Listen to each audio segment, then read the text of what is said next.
may talk to you tonight. There's some thunder in the air or something like that that's making everybody feel extra emotional. I don't know. Anyway, I'd like to start the meeting if that's okay. It is 6 o'clock. I think we all know each other here. I don't think we need to have an introduction specifically, unless anybody particularly wants to. Welcome to the second meeting of the Municipal Year for the Sustainable Communities Overview and Scrutiny Committee. The first item on the agenda is Members' Code of Conduct, Declarations of Interest. Do we have any declarations of interest? Yes, Councillor Williams. Thanks, Chair. Item 4, personal declaration of interest in the Wirral board member of Merseyside Recycling and Waste Authority. Having said that, I'm unwilling to serve the world. Can we just clarify with the legal officer whether it's possible to contribute to this evening's proceedings and it is a personal issue rather than political?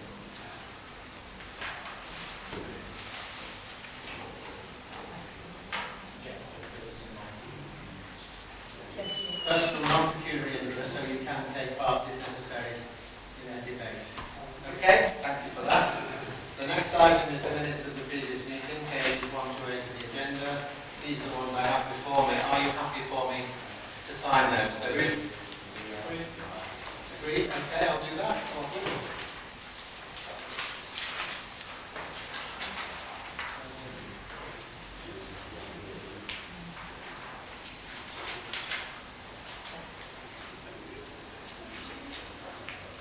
Okay, thank you for that. Item 3 was the minutes of the Highways and Traffic Representation held on the 13th of September. Those minutes have been circulated separately. In fact, I was the only one, and I haven't attended that meeting before, and we had 2 deputies, unfortunately, for that. There was Jim Crabtree in place of you, I think, Jerry, and there was Alan Brickhouse in place of you there. But we managed the meeting reasonably successfully, as far as I'm concerned, and those minutes are contained within the document before you. So really, all that we're looking for is the endorsement of that panel's actions. Yes, Jim? Chair, we did say that item 4, the objection to the buffer crossing Spittal Road, we did say at the end of it, it says proposed scheme to introduce buffer crossing, blah, blah, blah. What we did say was ask Merseyside to look at recycling the bus stop the road. That's not contained in the Right. Thanks for reminding me, Jim. I don't specifically remember that because I wasn't at all remembering, but if that's required, I'll just ask the legal officer. I can't ask anybody else because there was nobody else here, Jim, other than me. Do you remember that being discussed? I do, Chair. I think as long as we'd certainly, if that was added to the recommendation, we could certainly work on that, make sure that we do that check upon it. Okay, I'm happy to endorse that, Councillor Crabtree. So would you please make sure those are added to the minutes? Apart from that, we're the only ones who were at it, so we can't really comment on the activity, the comments on it. Yes, Councillor. Yes, apologies for my late attendance. In the members' interests, I'd like to declare that I'm a member of the Friends of Pensby Life Group and also a member of the Pensby Reading Group, relating on in our discussion of our right. So I'll just again check with the legal officers.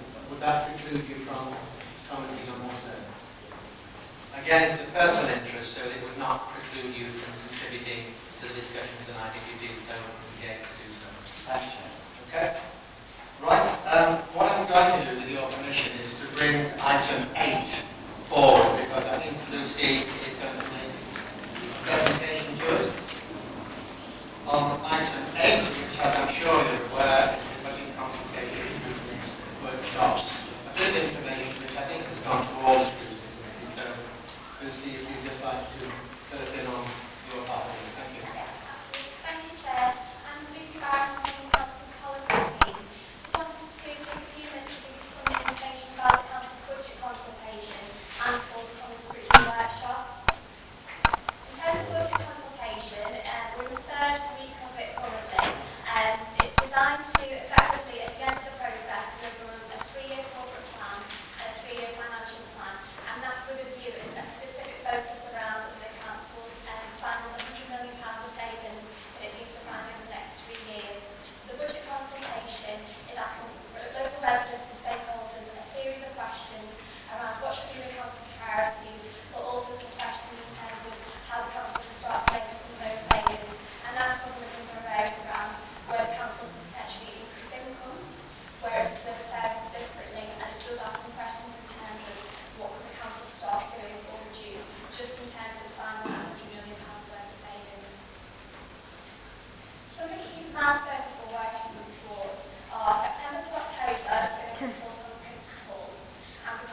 consultation runs for 6 weeks and closes on the 19th of October. Following that, we'll be taking a report through to our Cabinet, which outlines savings options, and then what we'll do is do a further 6 weeks consultation, which asks local residents specific questions around their savings area, with a view that we'll be able to take some decisions into December, and during January and February effectively set the budget. The questionnaire we are proposing really widely. It's available online and through councils, one-stop shops, libraries, but also through our partners' facilities as well. We've prepared an easy-read version and also the first time done a video version, which is online. We're using it in schools, it's in the one-stop shops, and we're trying to use a number of different ways to really get the message out, specifically around the 100 million savings we need to plan, but also to encourage people to take part in the consultation. We're also doing a range of targeted engagements, and so we're speaking to Old People's Parliament, Youth Parliament, a range of different forums to make sure that we are engaging as widely as possible. Each week we look at the results and we look at who's responded from the different areas, so we can adjust the engagement programme to make sure that we are as representative as possible. As part of the budget consultation, we're also holding a series of scrutiny workshops, so there'll be one for each of the scrutiny committees. So this workshop is actually the last in the programme, so it'll take place on the 10th of October, and the agenda is essentially to get contributions from the leader and cabinet members of the scrutiny committee, but also to set the scene in terms of the Director of Finance, Peter Timmins, will present on the savings, how they've been kind of aggregated, but also understand some of the in-year pressures that the council faces. That'll be followed by a presentation from Chris McCarthy to really focus the scrutiny on the services within the units of the scrutiny committee. We'll also have a range of partners attending, so partners from police, mid-step waste disposal, the fire and rescue service, and a range of cycle forums and pedestrian forums. That's designed that we have an opportunity to bring in their expertise and be part of the discussion. The scope of the workshop really follows the budget consultation themes. It's to understand the scale of the challenge and what the gap is in funding from 13 to 16, but also to discuss options for delivering services differently. And they'll be explored under the following themes: looking at areas where we can increase income for the council, doing things differently, welcome stopping or reducing services, but also how we can shape services differently for local communities. Just to summarise, and I'm happy to take any questions, the key points of the consultation is we'll initially be consulting on key principles, we'll then go out with a series of more detailed saving options, there'll be full system member engagement, and at this point I would encourage, if there are any groups that you're aware of that we can come to speak to, then please get in touch with our community engagement team. The consultation schedule is published every week online, and we're constantly looking to update it. You can share with you the more detailed schedule, so you can help us identify whether there's any gaps in our schedule. We're really keen that local members have these opportunities to shape the consultation also. And as I say, we'll do some direct engagement, so if there's any specific groups you'd like us to go to speak to, you let our team know, we'd be more than happy to. And I'm happy to take any questions, Chair. Yes, please ask a question if you so wish. Thank you very much, Chair. I understood that the questionnaires were going out into supermarkets and then into the 4 local co-ops by me. I can't see it. I can't see it in Sainsbury's, in Upton or Prenton, and I couldn't see it in any of the supermarkets in Edinburgh. Okay, well, we are a supermarket, and there's a team who goes, maybe we'll go out to all the different venues basically we've got on the engagement schedule. They might not be there 24/7, but they'll have a targeted slot on the agendas, but I could have a chat with you in terms of the specific co-ops and make sure that we've got some presence there. Yes, Councillor Sullivan. Thanks, Chair. Can I concur with what just been said? There's no consultation forms in the Tesco Express in Pensby, and there's also no consultation forms in the Sainsbury's Express in Pensby, and there's also no forms in the Aldi in Heswell, as well as the Tesco's, the main Tesco store in Heswell. So at this moment in time, they're not out there.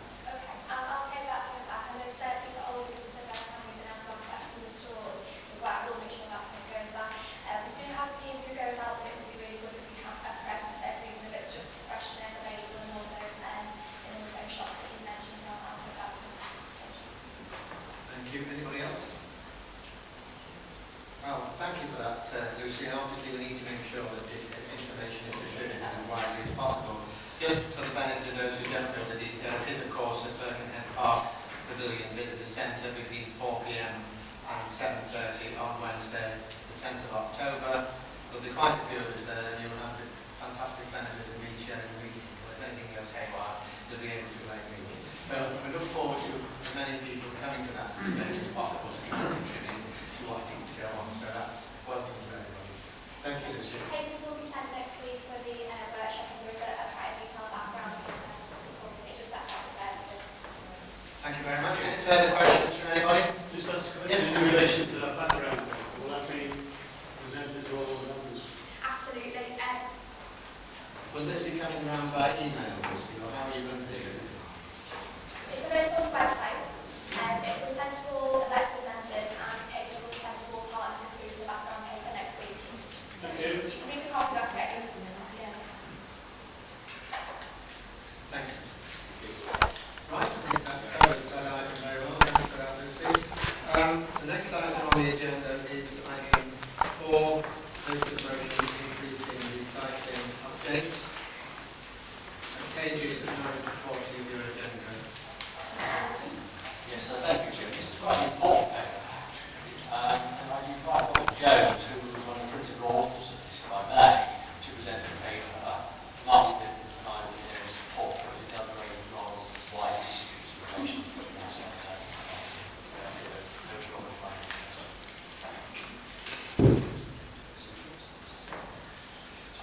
Hello, Roger Jones, Waste Strategy and Recycling Manager. Okay. I'll run through a summary of the report, and here we go. It's important to know that Merseyside has a pool target of 50% to reach by 2020. And that means 50% recycled or composted, household waste recycled or composted.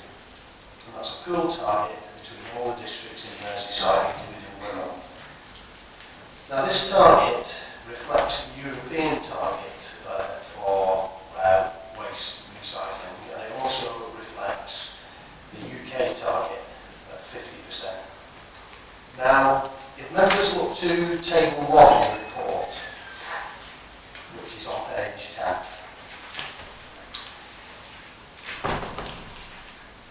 we will see that at the end of that graph it says a partnership total of 37.1%. That is the current last full financial year performance recycling rate for Merseyside. So it's currently saying that Merseyside recycles 37.1% of household waste. Now, you'll note that there's different performances for different authorities there on that graph.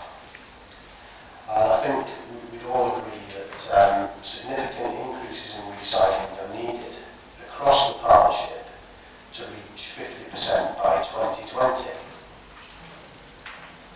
Therefore, the report requests, at the end of the report requests that members ask the Director of Technical Services to formally write to the Chair of the MRWA Board, the Director of the MRWA, and the relevant directors of all Merseyside councils to request that the partnership develop a suitable mechanism for scrutinising the individual performance of districts.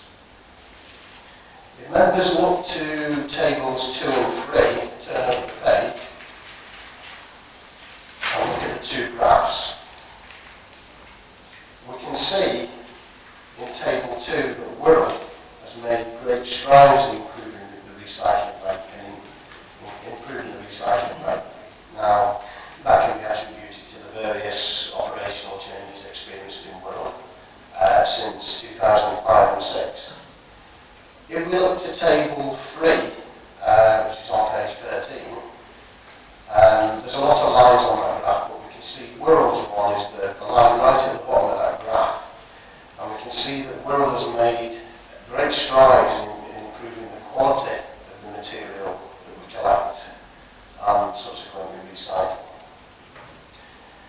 But we should note that Wirral currently has average performance compared to the rest of England.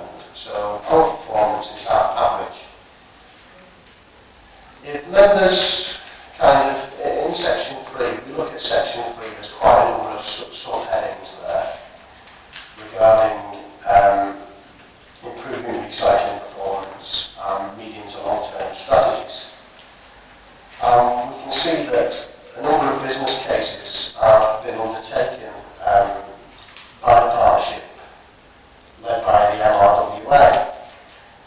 trials have been undertaken looking at the case of recycling different materials. Therefore, within this report, the report requests that members ask the Director of Technical Services to invite the MRWA to present a progress update around increasing the range of materials accepted at the MERF, the Materials Recycling Facility. And this has to include a presentation of the findings around the viability of rigid plastic recycling, Tetra Pak recycling, metal recycling such as foil, and textile recycling. So there are business cases that have been explored, and there are trials that are proposed to be undertaken or have been undertaken. Within Section 3, there are a number of medium to longer term service changes or potential service changes to be explored and gain more information on, such as the resource recovery contract, the garden waste service review, all have different timeframes depending on contracts, tenders, or indeed scheduled reports to committee, cabinet or council. Business cases that come out of this exploration or gaining more information are inevitably going to be based on financial outcomes. In Section 2.2, we're actually turning the page backwards a bit now, but in Section 2.2, we're talking about the levy mechanism, that's page 11. It is suggested that the levy review faces two major barriers to change, which have implications on any savings in the levy that result from less waste being sent to landfill. This issue raises problems with Wirral Council's access to funding for increasing recycling. Therefore, the report asks the Director of Finance to seek to establish a mechanism, either internally or within the Merseyside Waste Partnership, that Wirral Council and district partners, where applicable, have access to essential funding along an investor-safe principle in order to improve recycling performance and reduce waste being sent to landfill. I'm happy to take any questions. That's the summary I've produced for this meeting. Thank you very much. Yes, Councillor Mitchell. Thank you, Chair. First question is in relation to the graph on page 10. You say here, partnership took us 37.10%, but the mayor itself says they've got 54.41% as a percentage. When you look at Sefton ourselves, and Knowsley, Holton, they're all within 40% region. How does it come to be so low?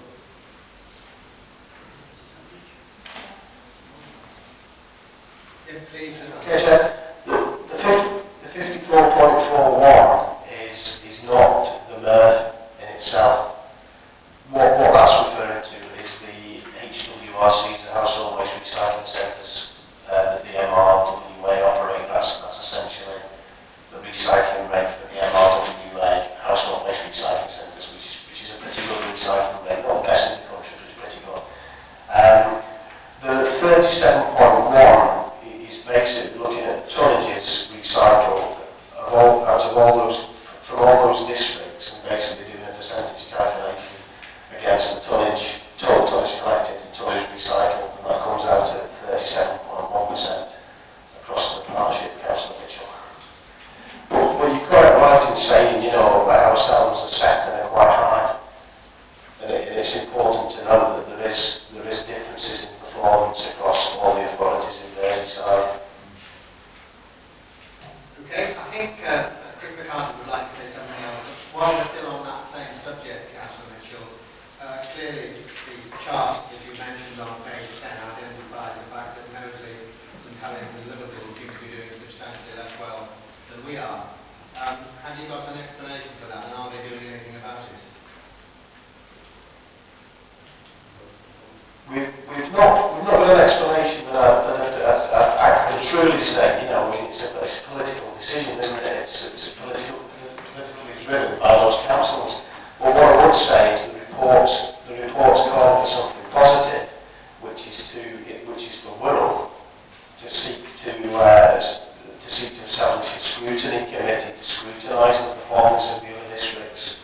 And you know, because it's a Merseyside Wirral target, we're in it together, so to speak. We've signed up to the strategy, we've signed up to the Wirral target as a council.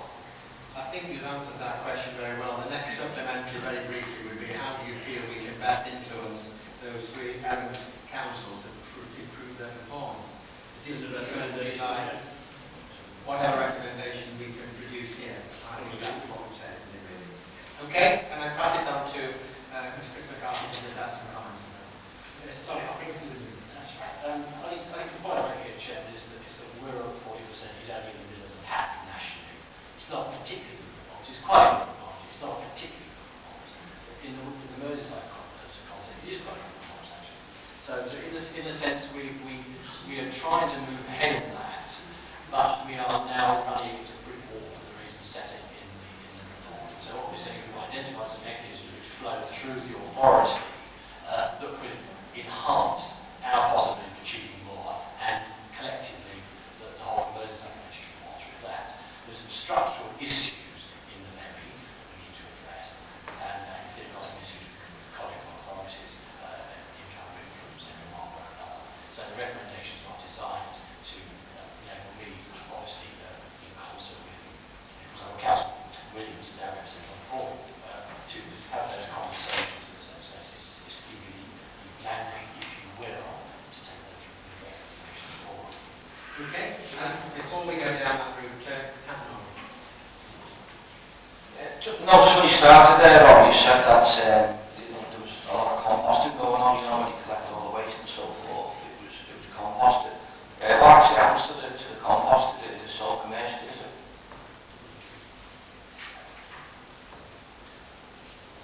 Composting, you know, we're currently recycling about 40% in Wirral. Composting makes up 14.5% of household waste in Wirral. And naturally, if I collect it, it goes just down the road from here, on Corset Lake and Corset. And then it gets processed in Warrington by a private firm, and they do sell it on as a commercial activity. They handle it for us, they process it for us, they sell it on commercially, yeah. Thank you for that. I think there was another comment on this side. I'll go over to Councillor Mitchell. Yes, Jean. Both my questions were answered in part. I just wanted to know if, I don't know whether you can answer this, the Liverpool result is so low. Is that politically driven, as you said, or do they have particular obstacles, barriers that stop them performing well? Basically, the strategy that was it's actually just been agreed actually by some of the other councils in Merseyside. We agreed it. We agreed in February this year. This council signed up to the strategy, and other councils have just signed up to it. It's going to be published very shortly. I think it's next week. It's early October. It's going to be published. Now that strategy kind of provides. They call it like we call it a route map. Really, it provides options to pick to increase recycling and work out a way as a partnership to meeting 50%. And I won't say, I can't really say why Liverpool has not gone to a higher level or a higher level as us. But all I can say is we've made decisions years ago that are actually on that route map in the strategy that says this is what you need to do, kind of thing, to get to 50%. We've done some of those big things years ago. So, you know, I say we've done it through producing reports and getting them passed through committees and councils. That's how we've done it. Okay. Actually, just before I bring any more officers in, if I'll have Councillor Mitchell first and then you next. Thank you, Chair. That's my question. I'm going to comment in relation to the report itself. I was very fortunate in my other position in Deputy Mayor was invited to the opening of the Bournemouth Recycling Centre. Very impressed. Obviously, from one bit smooth, but it does the job a lot quicker. I asked the questions at the time while I was there in relation to what they were doing and the points of highly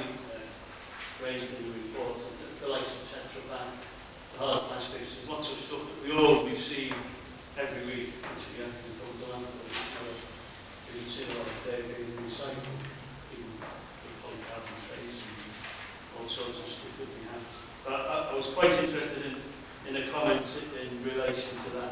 The things that really did come home to me is to, I did take the point in relation to the joint bins for the future onto the highway, which is, fortunately we've got two of these at the moment. We've got one in front of the library one-stop shop, which we were talking about later, which works very well. We've got one in a very visible place in Eastern Ferry, which is very well used area, and they are actually beneficial in the way they do. That's something that we, as a body, should be talking to our colleagues in planning when they are planning consents for individual ex-chair planning, which one that we actually, all those areas that have offering takeaways and like part of the section 106 agreements is to pay for the recycling. So that's something that we should be looking at. The thing that really concerned me more than anything else was the green waste, and I noticed that colleague officers picked the point earlier, and the amount that we do actually recycle, something that we've done as an authority for a few years now. And the thing that really comes down to it is the cost returns. Now, I think how much will we save in landfill tax by actually diverting that green waste into the format that we use at the moment. Merseyside Waste Disposal Authority on regular occasions do have 3 days where they give it out. It wasn't good to me the last time, it was in West Kirby. But they do give out 3 amounts at certain times. Am I right? Yeah. As well as it going on to me. My concern is the cost. Because before we had the green waste, and it was one of the major things that we did to try and reduce the amount of stuff that goes to landfill. Taking into account the cost of landfill annually going up, how much percentage-wise, and you did say 14%, 14.5% of landfill is now that green waste, which is a possibility to now go back, instead of being recycled, and go back into the green bin. You can imagine quite a lot of people doing that. I do compost a lot of this, but I also filter my ground on a regular basis when at certain times of the year with everybody. But it's something that we've got to keep our mind on, because when we initially started on this process, I think landfill tax was £8 a tonne. Was it now 48, 50? Something like 50, 50, yeah? It's going up by £8 a tonne next year. So tax your minds on what you're going to put in your bin and what you're going to get rid of. It is a very interesting report and highlights relevant things. We've already done so with some of them. One of the things that we do, and it's highlighted in the third graph, and that's the amount of recycling we do retain, which is clean. A lot cleaner than anybody else. And that's down to the good work of our operatives and staff. And it's something that we should, again, it's going to be a hard decision to go around for everybody, but it's something that's paying great dividends for us as an authority, and it's something that we should, if we can, make sure that we can retain and keep up the good work, because we will need to, we will continue to have to educate all of our residents in relation to waste. As for looking at the impact of the resource recovery contract, anybody knows around here now, there are some other big players who are trying to get onto this, use them on bandwagon, but the likes of Peel, Biosense, are all desperate, because we've got a few, well, we've got one plan application for one site on the road, it's been by the road, but we do have one for an energy to waste recycling plant. We know that Peel are pushing like that to develop Port Innis and go on that way. But that's something officers and our members on the board of the team from the year be looking at to reduce our costs in the future. Because an awful lot this depends on our members actually talking to members of the other authorities on the board. And we can, I read heavily a directory report over again. I like to tell you. There's an awful lot that we can do, there's an awful lot that we need in the recommendation. And it's down to what we can do as a council to educate our colleagues and other authorities. So trailer behind us and actually moving forward. Now my concern is if we take certain actions, we can actually go backwards rather than rapidly. And we've got to be careful. Okay. Well, there's Tony next, I think, and then I'll bring you in after you, Jay. Is that okay? Sorry. Are you sure? I think Mark was going to ask as well, did you, Mark? No. You're I think just to follow on briefly before we move on from Dave Mitchell's concern, obviously it is that we'll end up with green waste going in the green bins if we're not very careful, and that's something we need to avoid at all costs. So I think we need to make a note of that in the minutes, that that's something we ought to be aware of, we ought to be monitoring carefully. I'll bring Jerry in now for a minute. Tony, you got first. You know, he's bowed down to you. It was nice. It was already covered by I do this. Okay. I just wanted to agree with what Dave mentioned there. I mean, the education of the public in relation to how, clean, items and things like this, it's helped, this period of time that we've educated, people. And, it's obviously helping us now in relation to the, the figures we've got. That's not being replaced, but education. Okay, thank you very much for that. Yeah, I think you're going to come in and tell us something else. Okay. Well, Leslie, thank you for the comments regarding the contamination reduction. I'll pass that on to the officers on the ground. The main thing from what Councillor Mitchell was saying is the garden waste. I know what your concerns are with the garden waste, but I understand we're going to be presenting a report, maybe in the future about that. I'm not sure, but there's going to be statistics around that can be looked at, isn't there, and that kind of thing, scrutinised. Okay, I don't know whether you're intending to bring that to this committee first or the cabinet, or I think we need to make a decision on how that can best be handled. I'll leave this to the officers. I think it would be better scrutinised here first. Well, I would prefer Fortunately, that. Obviously, you can bring the report to this committee. So that's something that we can put on the record, I think, isn't it? Officers take temperature of that. One point that hasn't materialised is, I don't know whether anybody else wishes to say anything, but if not, oh, sorry, Councillor. Thanks, Chair. I was sitting on the board, it's been interesting to listen to what everybody says. Myself and Councillor Riley and Williams sit on the board. Everyone in the crew is aware that our figures are much better than theirs. There is political influences, as you say, so we have to be careful what we say, but we will certainly be pushing the two of us forward on. We've been told there's a big demographic thing on Liverpool, the way, obviously because it's a city, there's less gardens and less, that does make a difference, but even including that difference, the 25-26%. By the way, I just got the latest figures today, and we're actually top at the moment.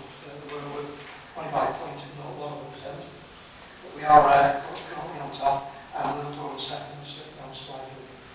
So we are aware that I was certainly pushing, particularly on the levy mechanism, to make sure that basically we're not carrying the pound of that should say.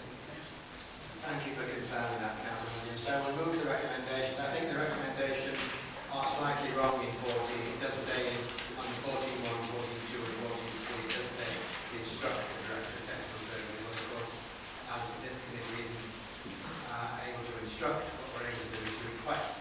So I would amend those first words on those three sentences. They request the Director of Technical Services. That's an appropriate situation, I believe. Can I have the endorsement of that proposal? Okay, other than that, are we happy to endorse that, those three recommendations? Can I have a show of hands, please, on that? That's unanimous. We didn't have a proposer in the second, and I'll propose Steve Williams will second, and we've got a unanimous decision on that. Thank you very much for your support on that.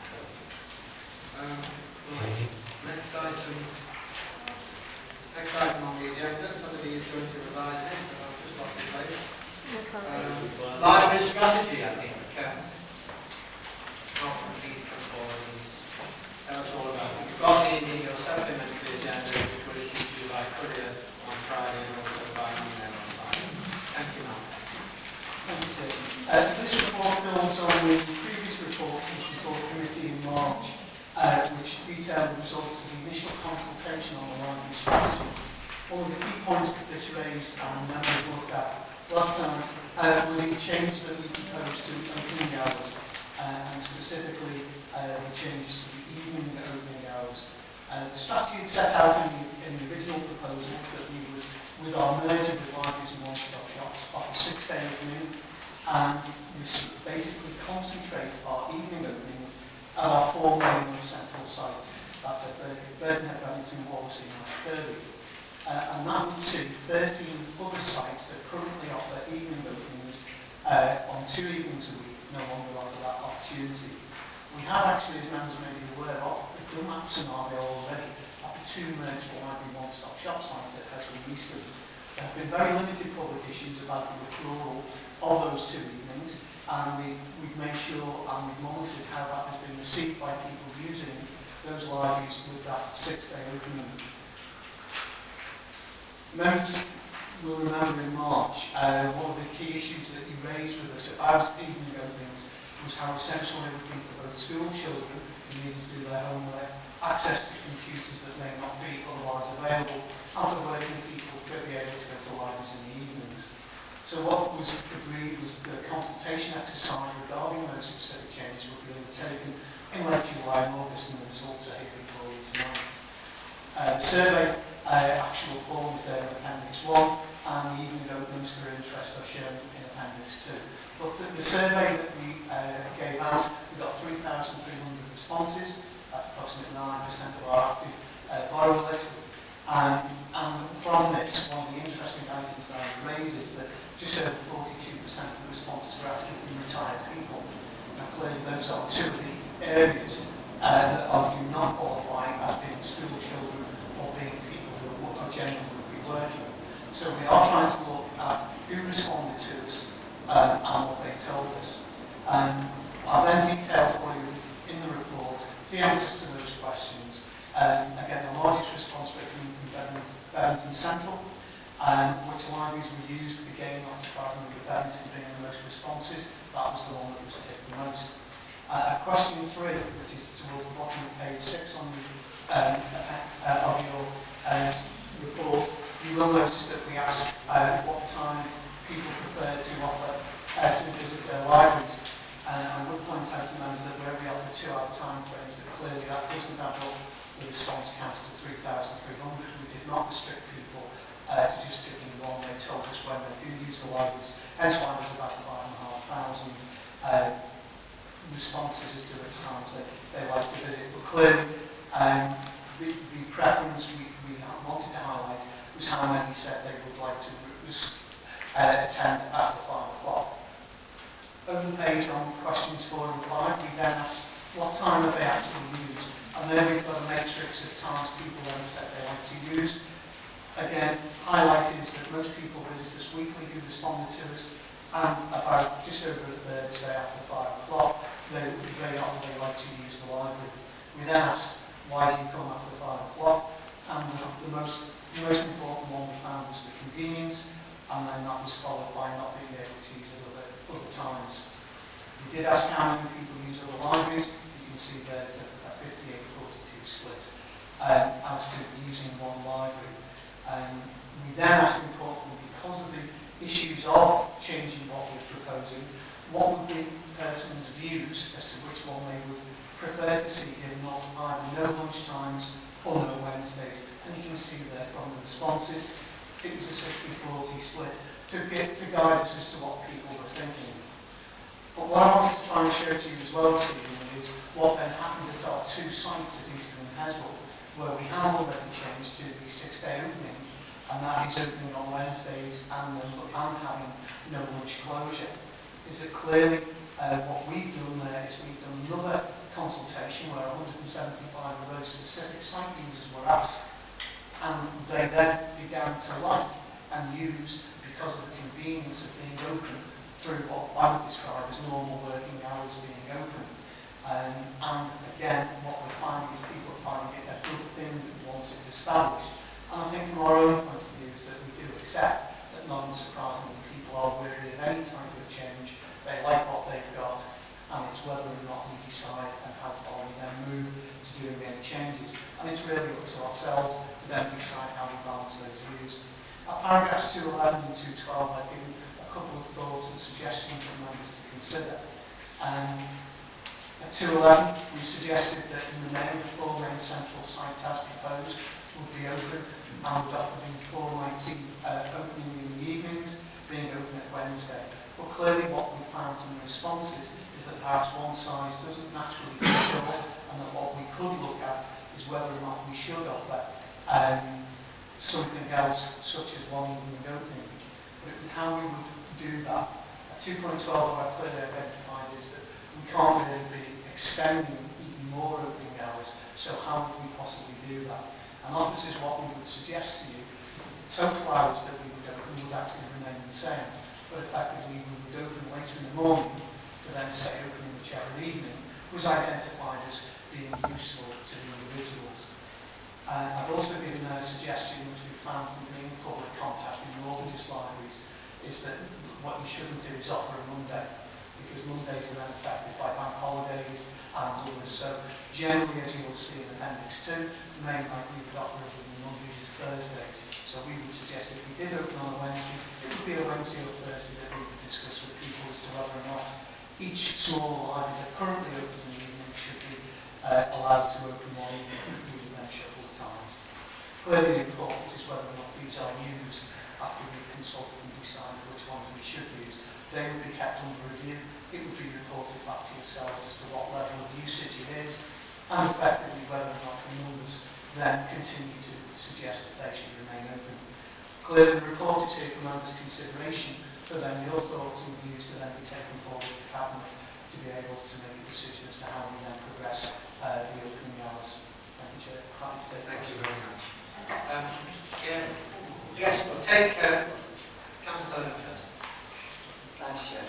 First of all, I commend the council officials for the consultation and the cabinet for what we've done and handled this sensitive issue in a sensitive manner. So thank you. All the fears we had in Pensby have now been allayed. Thanks to the cabinet member libraries. I think it was here tonight. So yes, it's an excellent report. Done well. We've had a big consultation, and we have in Pensby Library. I have a surgery as well on a Thursday evening, so it's important. Thursday evenings are important. But all the fears that we had, and the librarians I might add, and the users of Pensby Library have been answered in this consultation and what all the officials have done. So thank you. Thanks, Chair. Okay, sorry, next on the list. I'm sorry, I think, well, ladies before gentlemen. It's a question on the actual report. Could you tell me if doing this during late July and August might have an effect on young people doing homework if they're not at school? Through the issue, quite clearly it would do, because the profile of our usage changes during the year, and the intention is to try and progress the library one-stop shop merger. The opening hours is part of that. The timescale was that effectively July and August was the timescale available to us to be able to bring it back here this evening for you, to then take it on to Cabinet, to then be able to put it into operation by the end of this financial year. But I said if you could add to your report that fact that there wouldn't have been children there doing homework, so they wouldn't have answered the question. Because if you read this report, it looks as if young people don't use the libraries for homework, which we know clearly is not the case. Thank you for that point. Okay, we'll take account of that. Thank you. I think we've got two very quick persons. Yeah, I mean, I was supposed to like to broadly relatively report, particularly the flexibility in relation to times, Wednesdays, 6-day opening, and bearing in mind really extremely awful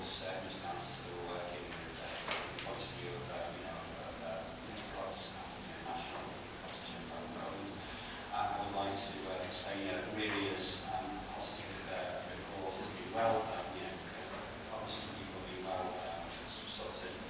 The information is unknown, and plus the fact there's flexibility still in the system now to move things around in relation to certain level needs. So I really welcome the report of the particularly our cabinet members doing a good job. I welcome the report.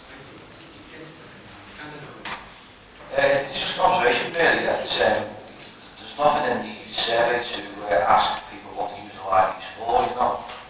And I'm thinking about what the scope and the use of the libraries. It's not just the lend books, is it? You know, you've got computer facilities at the libraries and so forth.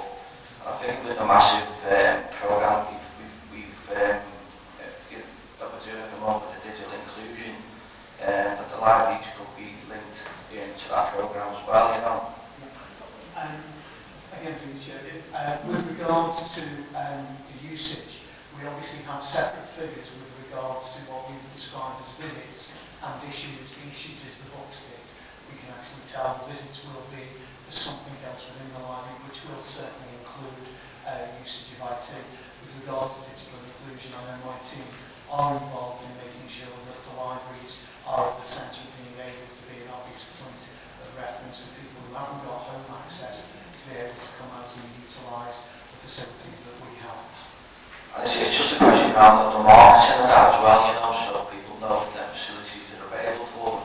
Because you were saying about the footfall, you know, decisions will be made regarding the keeping them open, if you like, once you've got the figures on the footfall. So how would that be marketed and, you know, the community's told about what's going on? We already have a marketing scheme, which actually is here, which is More Than Books, is the one we currently use. Again, we use that with our corporate PR team that will then advertise. We already have methods of contacting our users. We have a lot of user groups that are active in the libraries that communicate. It's then trying to get the people who don't actually use the libraries in, and that's where our corporate PR and community engagement teams come in to try and make sure that we engage with people through a variety of networks. Again, with regards to the one-stop shops, we've got fairly healthy access through the voluntary community sector who have access points there again. So it's trying to think of all the various ways that we can engage with people that don't naturally use the libraries to be able to know that that is a facility. Again, with my other hat on, with regards to the major changes in welfare reform that's coming and the amount of moving towards digital by first choice, is that will then push people who have not otherwise been able to use digital to look for somewhere to access. And again, we are discussing with both DWP and the other government agencies as to how we will play a role as being an obvious focal point to be able to have a digital access point. And again, libraries are very much at the heart of that. Thank you very much. Councillor Mitchell. Thank you, Chair. That's one of the areas that pilots in the library one-stop shops. Very pleased to say, after a very successful campaign to keep our library in Eastham open, which was told, the residents were told no action was going to be taken against it, and then they were told it was going to be swiped from under their feet, not giving them the opportunity to fight the same as everybody else. History or fact. I'm glad to say that the development there now is absolutely wonderful, and it's used by many different organisations, picking up from that Ron was saying before. We've got at least two groups by the reader organisation come in. There's the youth, the young children come in and reading books with the readers and progressing themselves along. And they're moving on to leaps and bounds, young children coming in reading books. And the library service itself, unlike what we schools, had about 127 children. We did a 6-book week over the summer holiday last year, which is expanding this year with all the schools are picking up on. Absolutely fantastic. Really is a wonderful place to go and see. I recommend it when you come up to Eastham, spend an hour or so and walk around the wonderful service that we provide there. And it will be 50 years old this Christmas, Eastham Library. Outside of that, given the points that are recommended in the comments that are made in the report, I can concur with the majority of those views on. We're actually now, we don't have any late evenings, we stopped that quite a while ago. I was expecting murder, I really was expecting murder, and I think about one comment really one comment about it. The thing that I did notice more than anything else though, is that we go in there after 3 o'clock, it's for children, and they are doing homework, and it's one of the most important things for that. I think in the recommendations of the report, it should maybe give the option for any employers to have the ability to talk with their communities and then come back and say, my community would like to have a late evening one, whatever that they require. We've now got quite a few months along the line of being open 6 days a week, 9 till 5, except Wednesday when we open at 10 because it's training, and everybody's really slotted into it really well. And a lot of people are very happy, absolutely fantastic services. So I think we need to do that. Given the options that are there and allow the communities themselves to make the decision through the area forums is the best idea. Okay, thank you very much, Councillor Mitchell. I think as somebody who had a very brief period as a cabinet member responsible for libraries, it always seemed bizarre to me, compared with other local authorities that I work with, that we weren't open on a Wednesday. It seems something about how we developed this. I think it came from the old last day closing that we had in Wirral about 50, 60 years ago, and it just never grew beyond that. So, having looked at the comments, I think it's an excellent report, by the way, absolutely super. Thank you, Martin, for all the effort that you and your team have put into producing it. Having had Wednesdays mentioned both on 2.9 and 2.11, I would like to amend the recommendations, obviously subject to the fact that one size doesn't fit all. We are going to do this debate amongst all the libraries to see what's the best solution for individual areas. I would like to see added to recommendation A the following. It starts off: the 4 main central sites will open 4 nights a week, along with Wednesday daytime opening at these locations. I don't know whether that's quite the wording that we wanted, but there's clearly a benefit to having the libraries on Wednesdays open at Birkenhead, Bevington, Wallasey and West Kirby within the financial constraints that clearly apply. But if everybody is happy to support that as a concept that we need to try and pursue, I would put that forward as an additional recommendation in the interests of all the people who need to get to libraries 5 days during the working week, those who are unemployed, those who are seeking employment and all the other things. That's what I would ask to do, but Councillor Mitchell obviously wants to find. If I may, Chair, thank you. I understand what you're saying, but I think we need to look at the hours in relation to that. Because if we're going to stay up the extra 2 hours one evening, then you need to take those hours off a morning or 2 mornings. It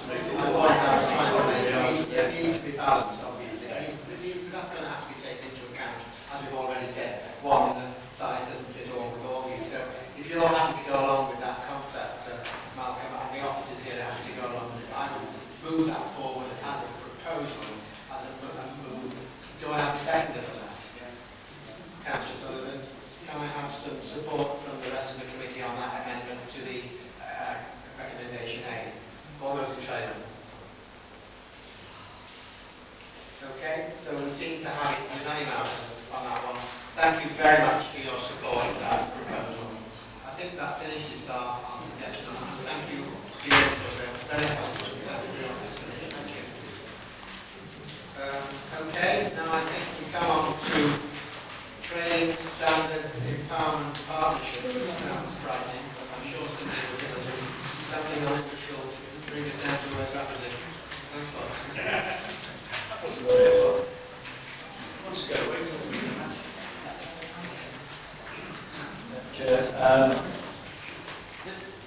Training science, the training department relies very heavily on gathering information about traders who are sometimes road traders. We rely very heavily on getting information about those people who are selling alcohol and other products inappropriately to young people.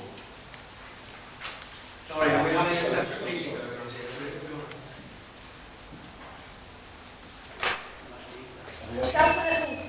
No, I didn't want to interrupt Bob when he was in full flow.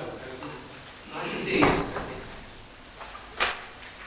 Right, please continue. Sorry about that. I'm just saying that training standards rely very heavily on getting information from the public and others about traders who are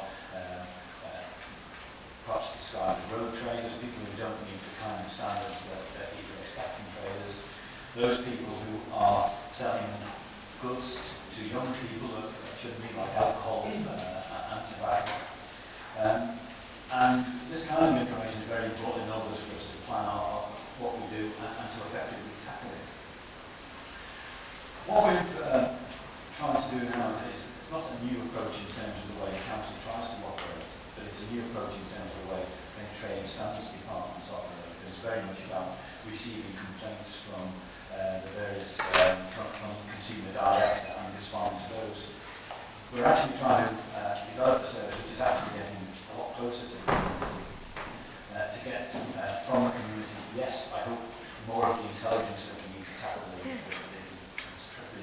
road traders, but also to get an idea from them of what the issues that they face and that they would like to tackle. And from our perspective, there are key messages and key information that we need to get through to the public and to communities, and we've been looking for a way to do that more effectively. What in essence we've done is set up a new partnership.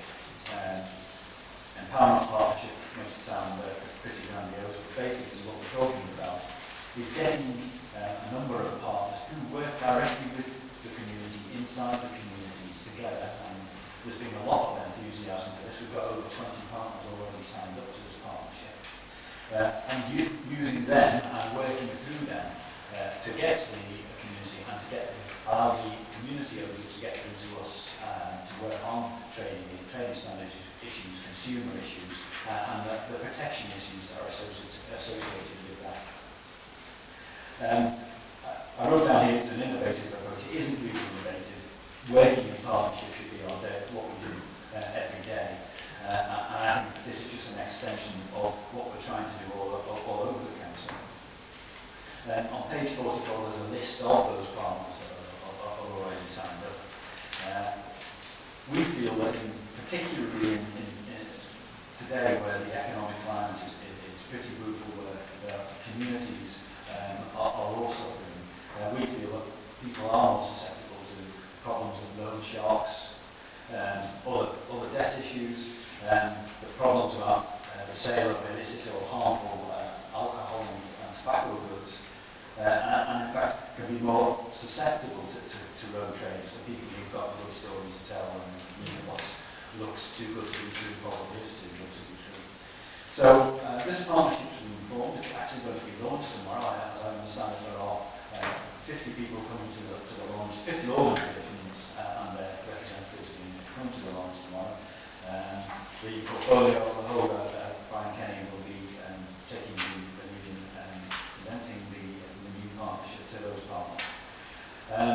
In the future, there will be a joint action plan, so we hope not only to have the action and the work done by our trading standards officer, but that will be supplemented and reinforced by actually actions by all of these other organisations working on these issues. And so for me, it's very much about building upon, so shall we say, the strength of a number of people, adding up to more than just one organisation. So I'm very hopeful that this will provide us great benefits. As I say, it's new in terms of trading standards. It's not a new approach in terms of the rest of the council. And I would seek members' views about this approach and any other contributions. Thank you very much. I think it's a very, very welcome development, this. Just as a matter of interest, do we have a sort of one-stop shop type telephone number that people can ring if they believe they're being ripped off? I think that would be something that's necessary, rather like Scrutiny number, unless it's already there and I don't know that because I haven't had cause to complain. Yes, Chair, there is one. It's a national helpline, and callers to that helpline would get some initial advice by that calling line. If there was something more complex and something that would require further investigation, that gets referred to our offices and we undertake the follow-up work on that. But there is a national helpline. The thing about that is that the helpline is very useful, and we do get information from the helpline. But for me, information at local level from communities engages communities, getting people to look for the things that we need them to look out for is a welcome addition to the helpline. I think that's what I was looking for, a local helpline, because I always get wary of national helpline which scrum half things all over the place and it could end up in Afghanistan if we're careful. I prefer it to come to the Wirral and be dealt with in the Wirral. I don't know if anybody else has any other comments on that. Yes? I just wanted to ask the list of partners, is that a closed list now or are you still welcome to close the list. That's just the people we've got so far, and we'd hope to bring on as many people as possible in order to help out. So if you would want to put anybody, any organisation you think that we should consider, if you give me those, then we'll contact them. Okay, anybody else? Yes, Councillor Mitchell. Can I throw an awkward question in just that there is in the report 227, and that is to oversee, promote and utilise proactive projects such as the trading standards approval scheme, which is doing very well. The stickers on the takeaways and the likes of that, improving food standards at a glance, and the neighbourhood watch cold calling zones. Anybody been here long enough to remember I've asked this question on a few occasions? Because Michael Blake is the home watch coordinator for my area, and we feel they're falling to do this 3 years ago. How's it going? Or isn't it? Well, cold calling zones are something that does take resources, and the resources that we have access to are limited. So what we have to do is slowly build these things up, tackling one area and then moving to another area. And so basically, if your area hasn't been reached, then I'm quite happy to talk to Derek and get back to you and see what the specific issue may be that is preventing that being taken up in your area. Well, the whole process is in relation to elderly residents, and elderly residents, you know, a certain amount of elderly residents in an area to trigger the process. When we filled it in, we had quite a few elderly residents who've now left only parts of it, and the mix has now changed, so we get a few more younger families as well. But that is something that really is something that we should be pressing as an authority, whether we can get funding from central government to promote that through other avenues. Maybe we need something we need to look at. One of the things that we are hoping is through the partnership to be able to perhaps access funding sources, opportunities that as a council we haven't been able to do, but that other partners actually can. And you know, I think we have examples of getting, shall we say, being able to get access funding to do projects, perhaps for instance through Age Concern UK. Okay, thank you very much. Any further questions from anybody? Yes, Councillor. Thanks, Chair. Yeah, I'm totally impressed with the partnership and the whole report. And so, as you refer to the National Helpline, it's such, especially these days, it seems to be such a cut-off to a lot of people. They want to talk to someone local, particularly when it's an organisation like yourselves that rely on getting the local people to tell you what's going on for you, particularly for the enforcement side of it and for the partnership. So I would ask if that can look at severely to see if we have a local number. I think perhaps one way of dealing with this would be just to include the local helpline number. Is that allowable from officers in the minutes of the meeting, just so that we know which number to ring, particularly when I have my double lays and falling out in the middle of the night because of the gale. Email it to the alternate. Can I just say that one of the issues is, and the reason why there is, in part why there's a national helpline, is that if we were to have, we don't have the resources within our department to deal with, to have a helpline, a local helpline as such. Certainly, there is no problem with members obviously contacting our department, and most members will do if they have an issue, and we do respond to them. To a certain extent, using the national helpline, people who have got issues which can be dealt with by some simple advice from somebody on the end of the telephone line, then that actually is done by the helpline, and that stops us having to put time in to do that.